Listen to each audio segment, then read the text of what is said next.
Good morning, everybody.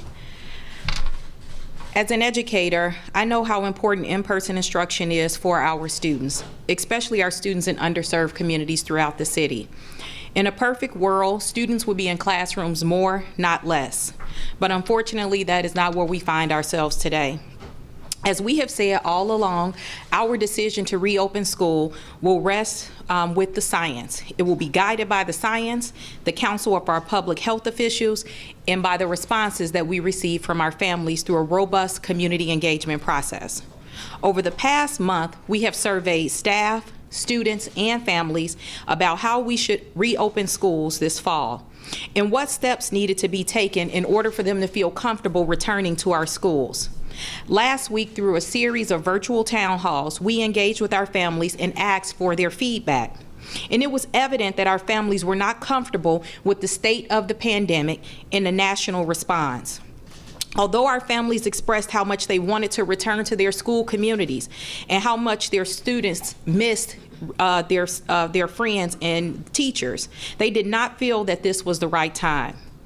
A moment ago, we began to inform our families and staff across Chicago Public Schools that we will begin the new school year learning at home and continue learning remotely for the first quarter, which ends on November 6th. By that point, and with the guidance of Dr. Arwady and our public health officials, we will reevaluate the situation and make a determination about how we will move forward. The decision to start the school year remotely was not an easy one to make, and we did not make it lightly. As an educator, my desire is to always have students in schools. For many of our students, school is the safest and most stable part of their day. Of course, they depend on us for an education, but many of our students depend on us for so much more. They rely on us for meals, encouragement, and a lot of other things that some people take for granted. Families who have been relying on us for meals can continue to do so. Our meal distribution program will continue as long as it's needed. We're also going to continue distributing devices to students and ensure that families have what they need in order to be connected to their school community. Our Chicago Connected program will continue to sign up eligible families for free, high-speed broadband internet access at no cost to them. Investments in digital access will support and improve our approach to remote learning. We have drawn on a lot of lessons from this past spring in order to improve remote learning. Students will be engaged for the entirety of a normal school day through a mixture of live, real-time instruction with their classmates and teachers, small group activities, as well as independent learning. We know that remote learning cannot fully replace a traditional classroom experience. Our families should expect to receive a final reopening framework that outlines our remote learning program in the coming days. Keeping our schools and cities safe is going to take all of us doing our part. If we want schools to reopen, we have to keep wearing our mask. We're going to have to practice social distancing, and more importantly, we're going to have to listen to our public health officials. I am confident in Mayor Lightfoot's leadership at this time, and I know that she will continue to lead us through this crisis. And with that said, I would now like to invite Mayor Lightfoot to speak.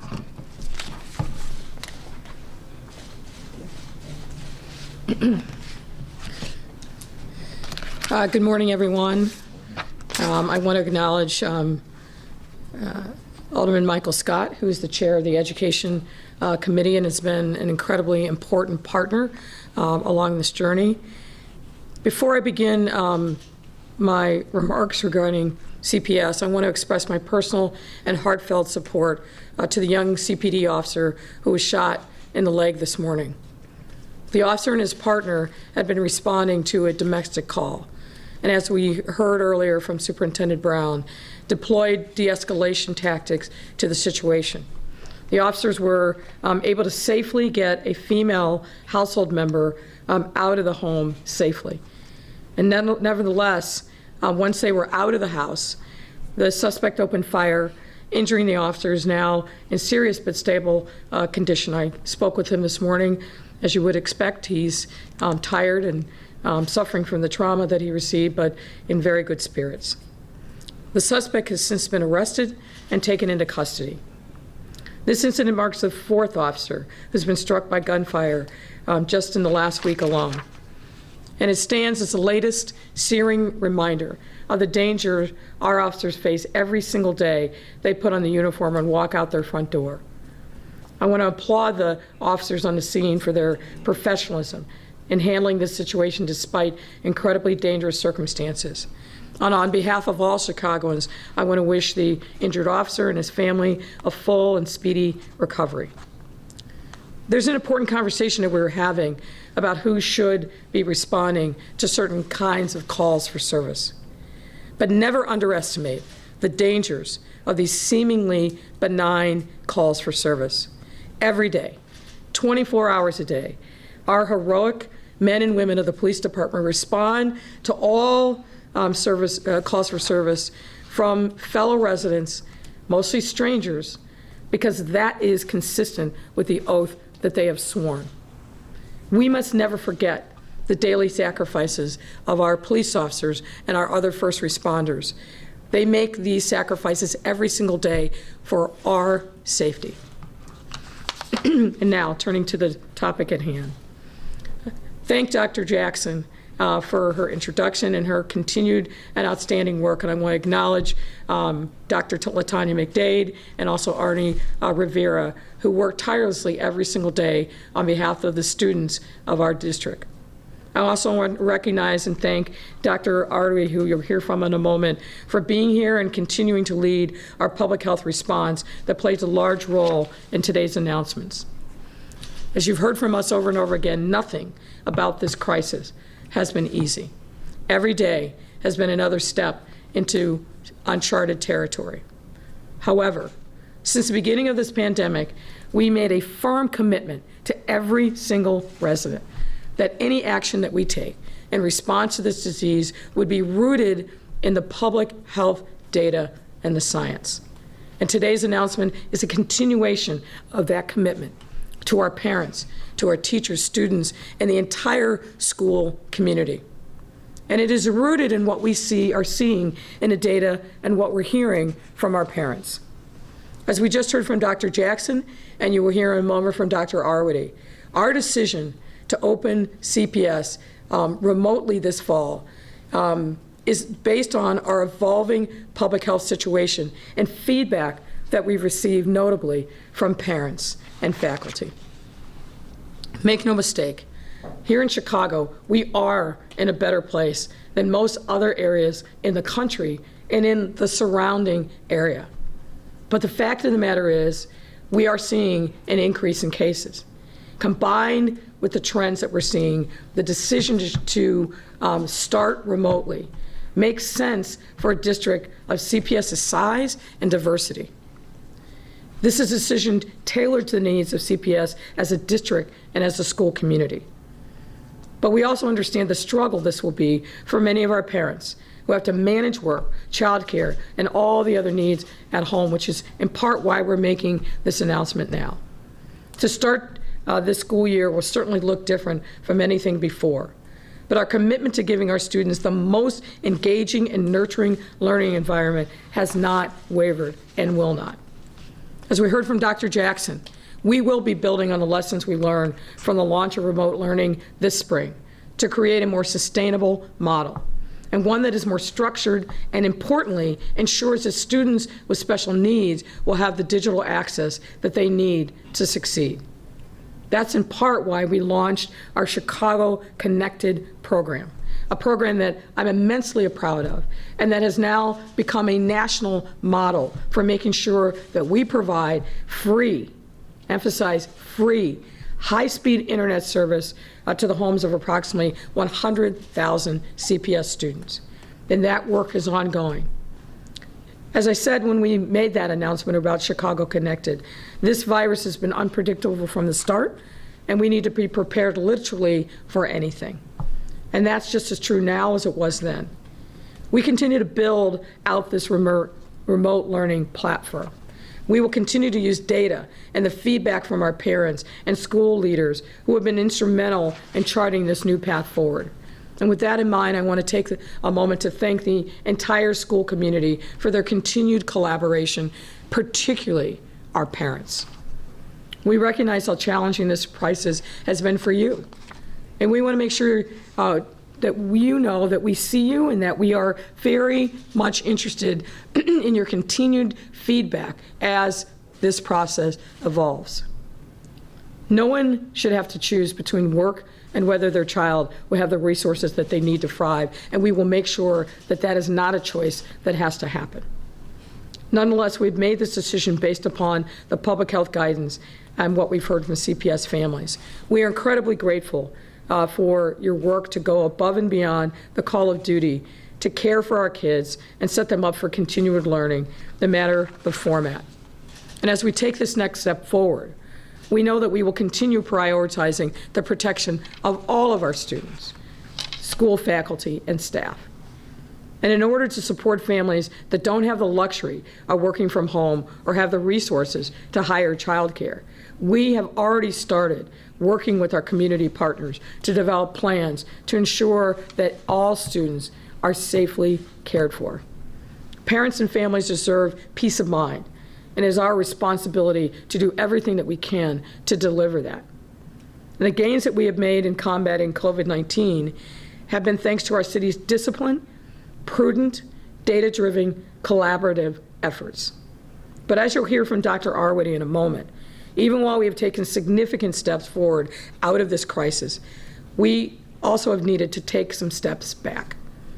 And make no mistake, our only way forward is getting our lives back to normal is by following the basic guidelines.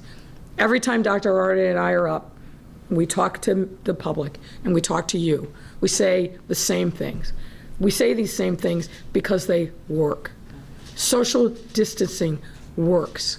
Wearing a face covering in public works. No one is immune from this virus. No one.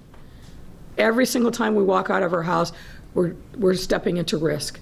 And even within our house, as we're coming back and forth and people are in the household, are involved in different activities outside the household, that means risk. Our goal, not only in the context of CPS, but in the context of our entire city, is to make sure we keep doing what we know works. COVID-19 is very much part of our present. It's going to be part of our future until we have a sustainable vaccine and people are actually vaccinated. So given that, it is absolutely essential, no matter your age, no matter your circumstances, that you continue to be diligent and do everything you can to minimize risk. And that starts with social distancing, wearing a face cover, and practicing hand hygiene. We owe it to our entire city, our entire community, and particularly our youngest and most vulnerable residents, to do what is necessary to make sure that Chicago remains on the right path when it comes to COVID-19. And at this point, I'm happy to bring to the podium our Public Health Commissioner, Dr. Allison Arwady. Thank you.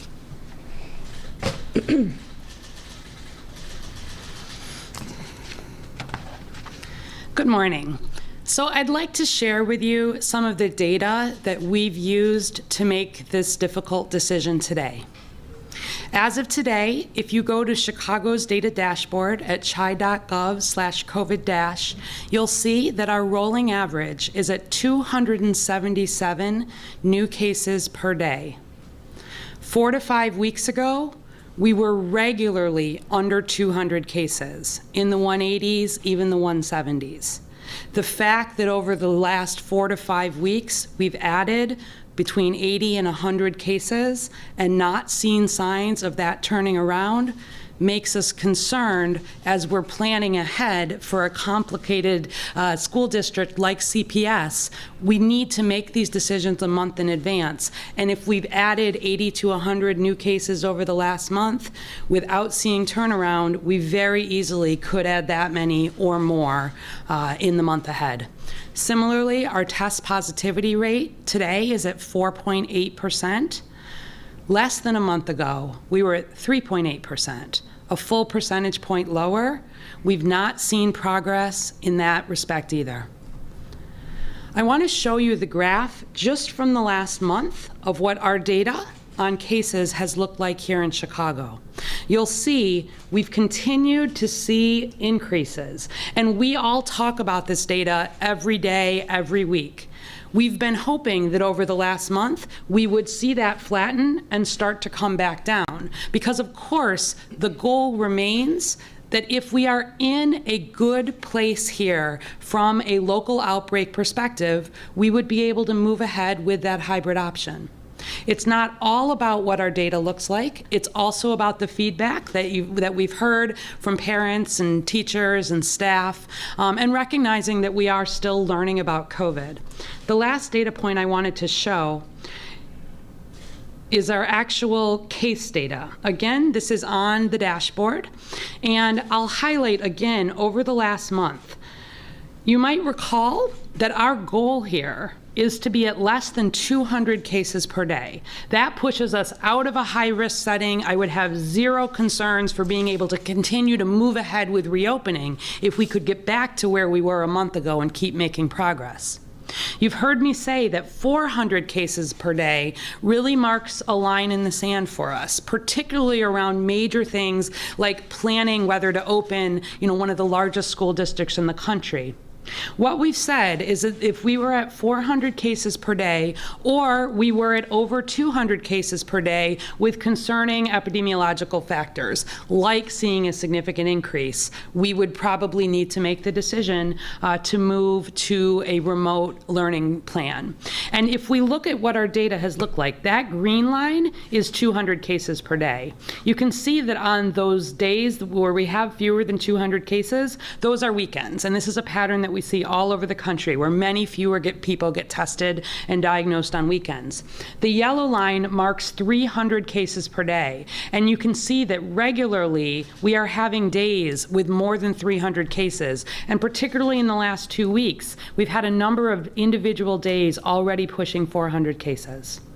And so where we're thinking about planning, needing to give a month of time, I think it is entirely possible that we would be at or very near that 400 case mark. We don't want to be switching in decisions in the last few days before making major decisions that impact so many people. And so in conversation with Mayor Lightfoot, Dr. Jackson, and all of our teams, CDPH is in support of the remote learning option for Q1. I want to be clear that we are all hoping to be in a position to move to that hybrid model beginning in Q2. We will see what the data looks like. We will see what the feedback is from parents and teachers and staff, just as we've done here. But I want us all to take these next few months as an opportunity. First, they are an opportunity for us to learn from other school districts that have been able to move ahead with in-person learning. At CDPH, we've been following school districts around the world that have been able to do that successfully, and I think particularly in the Northeast, where we have an outbreak that is broadly in good control, it will be very important to understand how best to move ahead with this. I remain very confident in CPS's plan for hybrid learning. I want to be clear about that.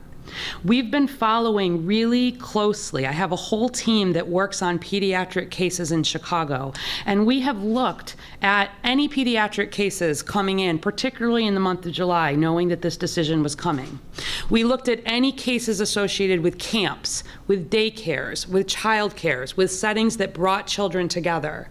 And although we've had many individual cases reported, the great majority in adults, as would be expected, we have not seen significant spread in those settings.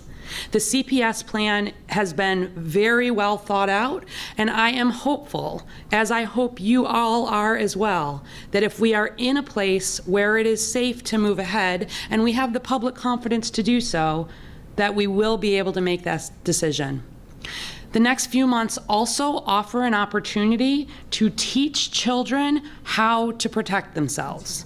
They are not going to have the opportunity to be in school and to be learning about masking and social distancing and all of the other important procedures that are in place. Instead, I think it's likely that kids will be gathering outside of school settings or in settings that are less regulated, where in fact the risk for spread is probably even greater. So it's especially important that parents and anybody helping take care of children and educate children over these next 2 months pay extra attention to teaching and reinforcing the things that we know work. And finally, I would like everyone in Chicago to take this opportunity to think again about if there are things that you personally could do to turn our curve the other way. We've done it before, we can do it again. And the hope is that as we move ahead with all of the good plans for remote learning, we are able to be in a place in just a few months where we can welcome back some of our children to in-person learning. We'll continue to evolve as we've continued to really every day with this outbreak, and I appreciate everyone who has given input. We all have the best interests of Chicago's children first and foremost. With that, I will bring Alderman Scott up. Thank you.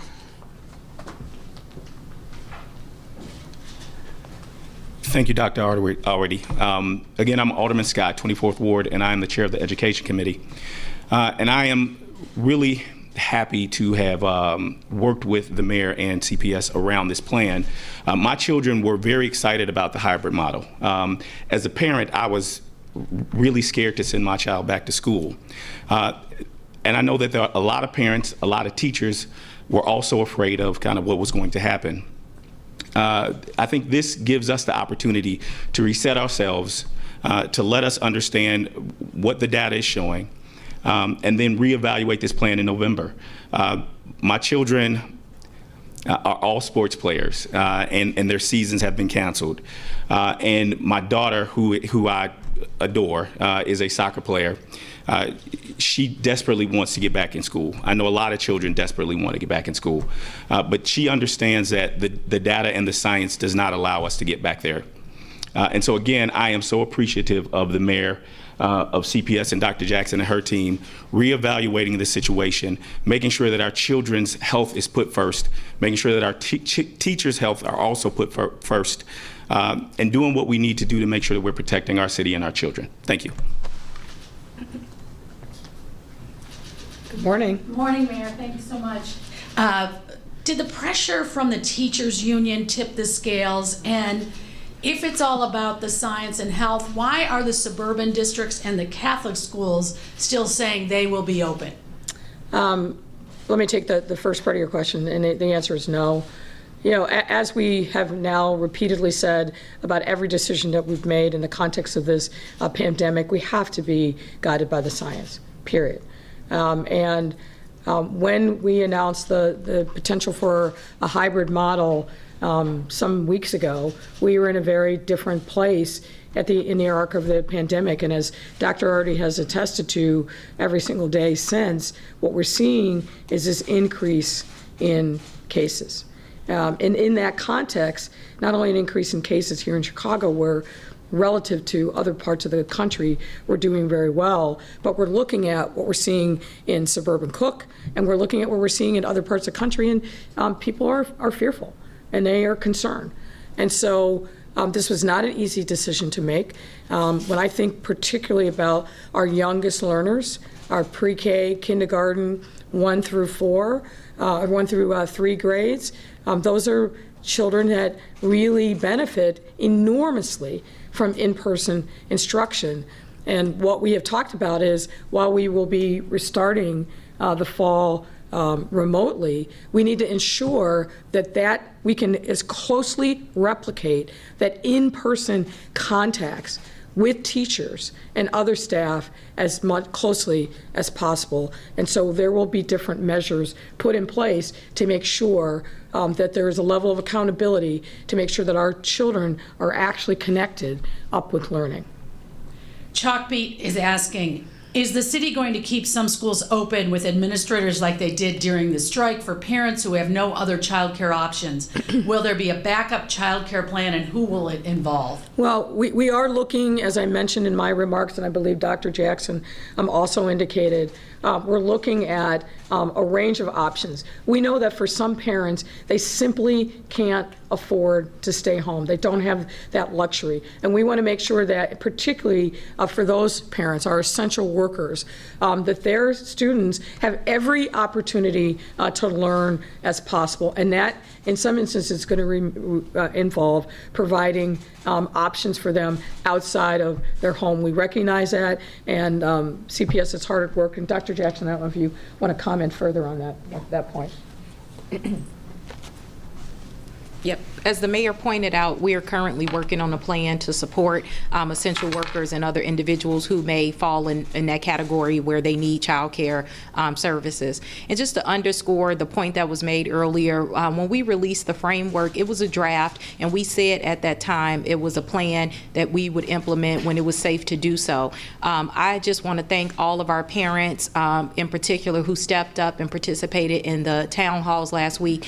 Those conversations were really good and useful. They asked really good questions, and I feel confident that the plan we have today is a plan that's going to be supported by our families. But I also want to reiterate the point that Dr. Arwady made, which is that we also have an opportunity to plan better for second quarter. So again, I hope people see the value in that and know that the district remains committed to making sure that kids get a quality education. Can I ask you as well from Chalkbeat, how many families have been connected to digital broadband through the Chicago Connected this summer? Well, the goal is 100,000. I don't have the numbers off the top of my head, but it is rolling. Families are super excited about this. We're working with community-based organizations that have signed up to help us with outreach, to help us talk to families. You know, there is, there's a heavy lift in order to get everybody involved, but people are super excited about this. And starting this week, our school principals are also going to be helping us connect with families to get that set up. So I feel confident that every student will have a device and access to internet, high-speed internet, should they need it for the fall. Thank you. A couple of questions for Dr. Arwady. From the Sun-Times, from Nader. Why was everyone pointing to 400 cases and 8% positivity being the threshold and saying it would be safe if we were to open under those thresholds, if you were going to decide to shut down before we reach those marks? So 400 cases per day, the reason we've so often talked about that number is that that number is the equivalent of the 15 cases per 100,000 per day mark that really is set at the federal level and here in Chicago as a point where an outbreak is in poor control. That's the rate, for example, where we quarantine. We require quarantine for people who travel to states that have rates like that. So it's been a line in the sand all along for us in terms of planning. And I want to emphasize that point of planning. If we were sitting here consistently at 270 cases and had been consistently in the 250 to 280 range without seeing significant increases, we would be at a point, I think, where we could be planning still for that hybrid model. But as I pointed out, we've seen a significant increase over that last month in both the number of cases and the percent positivity. And in that setting, we need to plan for a complicated district like CPS. We need to be making that plan and letting people know what to look forward to a month in advance. So the reason that we talked about that 400 mark was because if we were at 400 cases right now, or even a week ago, that would have been a very easy decision. We've been in that in-between space, but given the direction that things are going and the need to plan, that's why the decision was made. What restrictions is the city considering bringing back? If we're already at this worry point, are there any more restrictions we might be seeing in the days ahead? Yeah, so where we're in that 200 to 400 range, again, that's sort of our yellow zone where we're thinking about the need to potentially make additional changes. We would do that based on data, just as we've done all along. We've not made any decisions at this point. We'll be following to see how the data continues to change. We could be looking at things like gathering sizes, for example. You know that yesterday I made the point that where we are seeing most spread spread is in households and in these social gatherings. And so that might be an example, if we are not able to turn things around, that we might be looking at. But we're not making any announcements in the short-term way. Really, today is primarily about the schools conversation. Dr. Jackson, back to you. Sorry. Does the district have enough time in the next month? This is from Nader again and from the Sun-Times. Have enough time to improve on its remote learning plan so more kids will engage than they did in the spring? Yeah, well, first of all, we've been working on improvements to remote learning since remote learning started. Our first task was to make sure that we removed all of the barriers to access, so that's why we talk about devices and internet connectivity. However, Chief McDade has made clear that there's going to be budget for accountability that starts with the full school day, so we're moving away from what we saw in the spring where we were kind of cobbling things together. Parents should expect engagement throughout the school day with live instruction. That's going to look like a traditional class setting, but we're also going to be pushing for more small group instruction, especially for our diverse learners and English language learner students who need more support from their teachers. We're also going to be encouraging more office hours for teachers with students to support their SEL needs. And so there are a lot of things that we've been talking about. Attendance will be mandatory. We're returning to normal grading. So again, there will be more of the traditional infrastructure that you see in a school setting. We're going to stand that up in a remote setting. Can you follow up on that? Because I think there are some, just, folks' stories say teachers aren't always, there for students necessarily. Sometimes they met once a week, twice a week. Yeah. So how are you going to keep that eye on the teachers? Well, we have a couple of ways. One is everyone will use the same platform, the Google Suite. So Google Classroom allows us to see that kind of visibility. That's how we were able to eventually report on student engagement. Principals will be observing and evaluating teachers the way they would in a traditional setting. So all of that is to say that a lot of the same systems of checks and balance that would be present in a traditional system, we're building those systems in a remote environment. And we think this is critically important. While we heard from parents that they were concerned about safety, we also heard that people were concerned about inequities around education and what's going to happen to their children. And for me, my biggest concern as an educator is to make sure we don't see a widening of the gap that already exists between the haves and the have-nots. And that means that teachers have to be available throughout the entire day to educate students, whether that is through whole group instruction or individual instruction with students, or small group for our diverse learners and EL students. And to that, Telemundo's asking, what arrangements will be made to assure that CPS low-income families have those computers? I know you talked about them, but how do you get to them that might not know? This is a question we keep getting that honestly baffles me. We've said time and time again that families who need access to a device will receive one. The message to families is first you contact the school. If the school refuses to give you a device, you contact our hotline, 773-553-KIDS. You will get a device. We will not let a device be the barrier between a child getting a high quality education. I can say confidently that is not an issue for us. We will provide them with the devices. We're working on the internet connectivity. Now it's time to start talking about what teachers do for kids every single day and what we need parents to do to make sure they're set up to learn. I know the governor announced sports plans, but will this remote learning impact, does this impact at all high school and grammar school sports? Yeah, well, we're, of course, heard from IHSA and ISB around this. I think it's safe to say that those decisions are being revisited. I'll wait to see what they officially put out regarding that.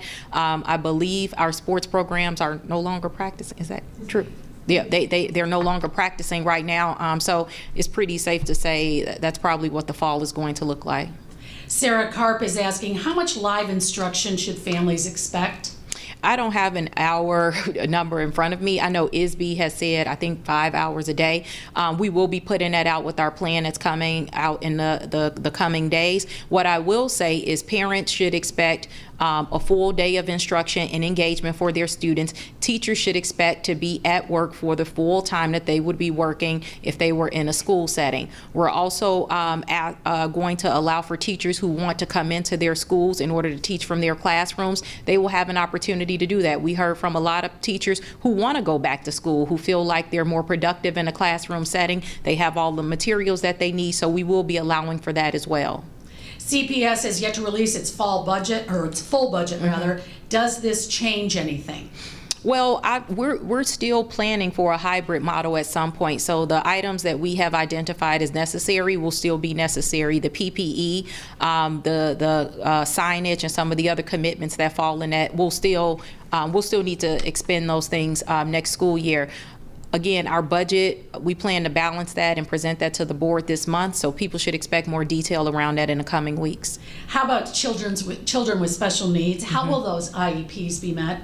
Well, as we did last year, we were able to start working on IEPs remotely. Again, this was something that it took some time to stand up. We want to get that back on track this year, but we have spent a lot of time improving the delivery for students with disabilities. And so again, I think making sure that all of our teachers, general ed teachers, as well as special education teachers, are available throughout the day is going to be critically important. Making sure that they have more one-on-one support and more small group instruction, which we know works for our students with disabilities. And so a lot of that guidance will be in the updated special education guidance that's also going to accompany this plan. The other thing I'll say is that our principals are going to receive a guidance document that helps them manage remote learning. And a lot of these things that people are inquiring about around accountability, et cetera, principals are going to be trained on how to monitor that at the local level. I apologize for going back to the sports. I'm trying to manage all the questions That's I'm cool. receiving. Someone at Beth from CBS2 is asking, if school is not safe, what does that mean for fall sports? Are you saying that you're waiting to hear from the... So we heard from ISB about the revised schedules for sports, which is already, information that's out in the public domain. I think what I just said earlier is that it's safe to say that if we can't have in-person instruction, it's highly unlikely that we're going to have competitive sports in the fall. We need definitive guidance from ISB and IHSA on that. Fran wants to know, Fran Spielman from the Sun-Times, aren't you concerned about students who still live in neighborhoods without high-speed internet? That their service is hopelessly behind, wiping out the progress that CPS has made? I am extremely concerned about not just the progress that CPS has made, because the overall progress in the story we talk about with regard to progress in CPS is not about the district, it's about individual students, and more importantly, students that have been left out, students who come from economically disadvantaged backgrounds. I am extremely concerned about what this means for them, and I've said that time and time again. We are doing everything that we can to try to mitigate any adverse effects to kids having to be educated in this way. So I want to make no mistake. I'm also concerned about kids who live in environments that are unsafe. So there are a host of things that I'm concerned about, but I think the plan that we've put in place is the safest plan at this time. But again, we remain committed to getting kids back in school as quickly as possible, and I hope that the health conditions allow us to do that on November 6th. Mary Ann, last two on topic, and then let's move on. Okay, thank you. From Craig Wall, you talked a little bit about the school meals. How will those be distributed and make sure that folks receive those that need them? Yeah, we're going to resurrect the plan that we used in the spring. So we reduced some of those sites this summer, but we will be introducing more sites that will come online. Again, we served about 15 million meals over the last 3 months of the school year. So we anticipate that need will be there, and people should expect to see more sites coming online, and we will continue to share that information directly with families as well as on all of our social sites. What happens to the safe passage workers from Sarah Schulte? Will they still get paid? And what about all the kids who rely on school as a safe haven? The safe passage workers, first of all, I've said time and time again, that's one of the best programs we have in CPS. The men and women who work in that program are pillars in their community, and so we will continue to work with them. We will continue to employ them. We will find ways for them to support our students, whether it's through SEL, home visits, etc. We know that there are students who need additional support beyond what we may be offering, and so we think that they will be able, they have the trust in the community to do home visits and things like that. So we will be utilizing them in other ways, but we remain committed to that program. Thank you. Mayor, there's several questions about the shooting on Oak and Rush Street last night. Any reaction to that, as it's such a popular spot for folks to visit and shop and see a shooting like that in broad daylight? Well, again, obviously the investigation of that continues. My understanding is that this was an individual who fancies himself as a rapper, but is also a member of a gang. There's been an ongoing conflict between his gang and another. He was live streaming his travels through the city, and he was found. So it's concerning to me anytime there's a shooting anywhere in our city. We have worked a lot and continue to have, I think, constructive relationships with our partners in the downtown area, the Mag Mile Association, and others. We provide them with, and actually had a conversation with them yesterday, right before the shooting happened, and we'll continue to work with them. But look, what we're seeing is a manifestation of a larger problem, which is that way too many young men, and particularly young men of color, have access to guns and are willing to use those guns to settle petty grievances. And I will say the same thing that I've been saying now consistently over the course of this summer. There is not one solution to solve this problem. But one of the things that we must do, is overcome our fear and put our faith in local-based solutions. And by that I mean we cannot give shelter to shooters, period. We must step up and do the right thing. People who are involved in these shootings are not strangers. They are known in the community, on the block. The reason that CPD was able to successfully bring one of the killers of the 9-year-old to justice as quickly as possible is because the community stepped up. We need to see that over and over again. As mayor, I have a focus on making sure that every single community, regardless of circumstances, is as safe as possible. Public safety cannot be a commodity that is only available to the wealthy. But for all the resources that we can put in, for all of the investments that we can and will continue to make in communities, bottom line is, when a community is challenged by violence, we also need the community members to step up as well. Give no shelter to killers. Give no shelter to people who recklessly shoot into crowds and claim our children. Give no shelter to anyone who thinks that the reason and the way to resolve any dispute is at the end of a gun. We have to keep and remain diligent, do everything that we're doing holistically to support communities, to bring resources in, absolutely, to lean into our community-based organizations, lean into our faith community, but we also need community members to step up, overcome their fear, and provide support for their neighbors who are suffering. Craig Delamore is asking, can you comment on Chicago police mistakenly arresting 69-year-old former state representative Art Turner Sr. on a warrant for a 33-year-old man with tattooed arms and the same name? It's hard to understand that one. It really is. I know that that is actively under investigation by Internal Affairs, so I won't comment further. But obviously there's a vast difference between a 73-year-old and a 30-year-old. Last two questions. From Bill Cameron, President Trump says he has no interest in bailing out Chicago. What would that do to city finances? Well, the reality is President Trump is one part of the equation. What we're seeing is communities all over the country, Democrat and Republican and everything in between, who are hurting desperately because of the impact of the shutdowns and COVID-19. This is not a moment for partisanship. This is a moment for people to step up and recognize that we cannot recover. We will not get stronger as a nation if our communities are left to fend for themselves without support from the federal government.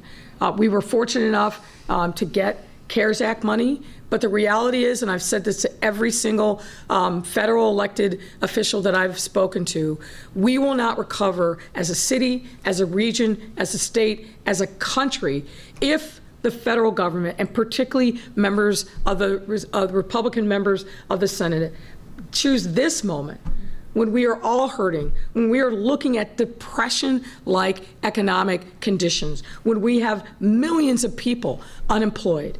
If in this moment they revert to partisanship, shame on them, and we ought to vote every single one of them out of office. This is the time for leadership. This is the time for people to step up and support our communities all across the country who are hurting. This isn't a Democrat versus Republican issue, and it shouldn't be made one. There are some that might also say it's time to step up for leadership and talk about Mike Madigan. 6 Chicago City Council members today called for him to step down. Is he the leader you want to represent Democrats coming up at the Democratic National Convention as you nominate Joe Biden? Well, look, I've spoken on the circumstances involving Mike Madigan, as have a number of people, really since we saw the shocking revelations depicted by the U.S. Attorney's Office in the deferred prosecution agreement.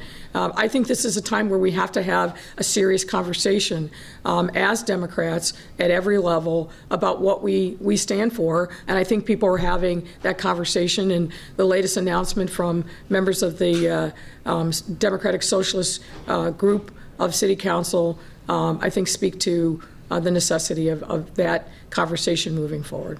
Thank you, Mayor. Thank you, Mary Ann. Thank you. Thank you. Everyone.